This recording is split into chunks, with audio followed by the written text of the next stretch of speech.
This video shouldn't take too long, there isn't much to talk about. I have some good news for you in general. In this case, I'm going to show that on the charts. We're not out of the woods yet though, which is how my mood has been for the past 5.5 months. It's not clear. The time to buy altcoins is not yet, and it never will be because Bitcoin is becoming more and more popular. And I don't think we're really safe from buying too much Bitcoin yet, since the proofs haven't been seen. But in general, I think the confirmations will come very soon. Within 2 days, we should see a good weekly candle close.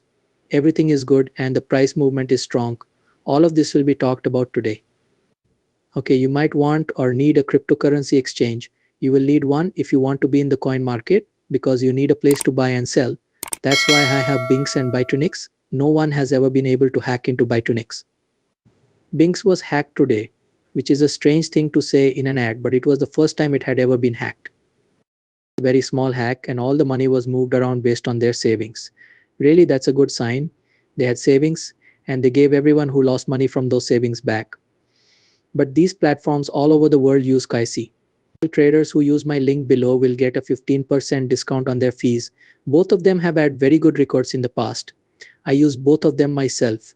Both of these trades have money for me and I use them often. You can get a 15% discount on trade fees and some sign-up bonuses by clicking on the link below.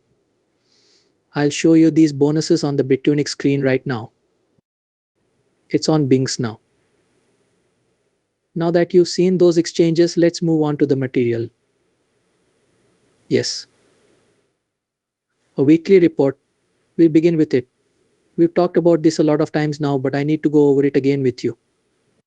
As you can see on the screen, the yellow lines on the weekly chart are all of my support lines that I think are important for the base of this macro structure. The white falling channel is also one of my support lines. If all of these lines stay held, right, or held, there isn't much of a threat on a large scale. When these lines stay put, macro looks good. It's that easy.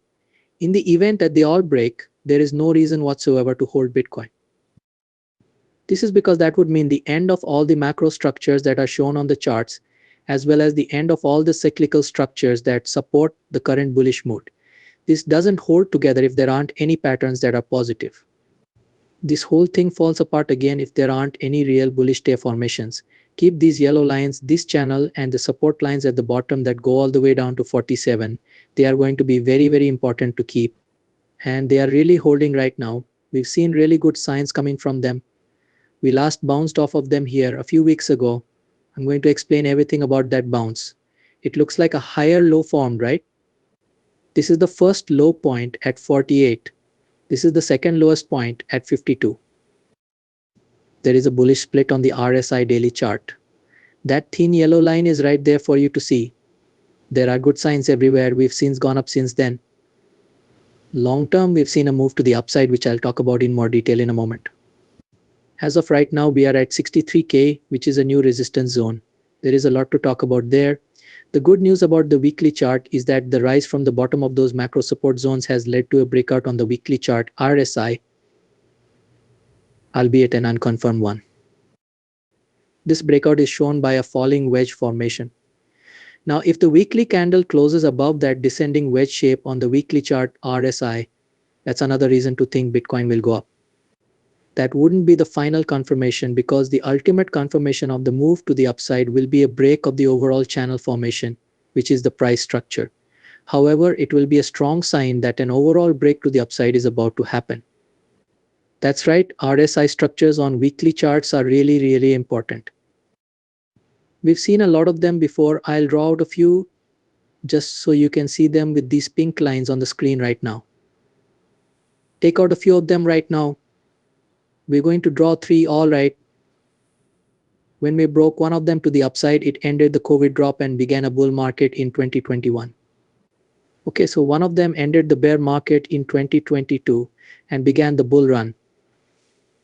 Let's just call it the beginning of the bull run. One of them ended 7 months of stabilization and sent Bitcoin prices to all-time highs of 73K. These trouble spots on the RSI weekly chart are very, very important.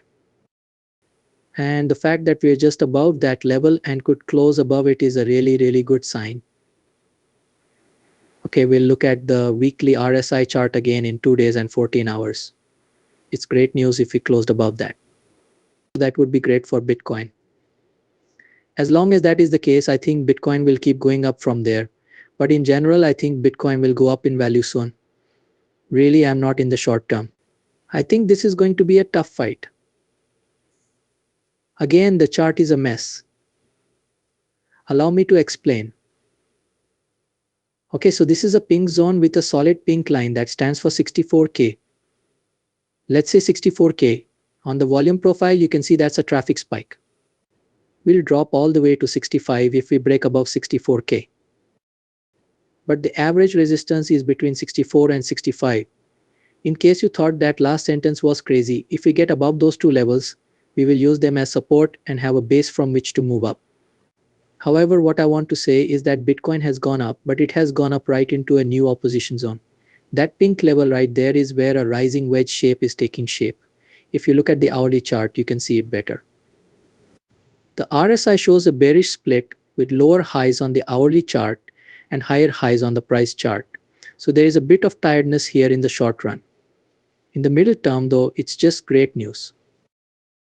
Also, the long term is clearly bullish because we're in a bullish macro situation. It's clear that the medium term looks good because the higher low has been made with a bounce up and now we're testing resistance. We could go back down a little, come back, flip that bull market support band and then go up again. That can be done without any problems. The middle term also looks good. Short term things are the only things that make me a little worried. Personally, this is not a place where I would want to long for or buy something. Not at all. I would wait for 65 to break before even thinking about that. And the channel's peak is still only at 68 at that point. You need to think things through.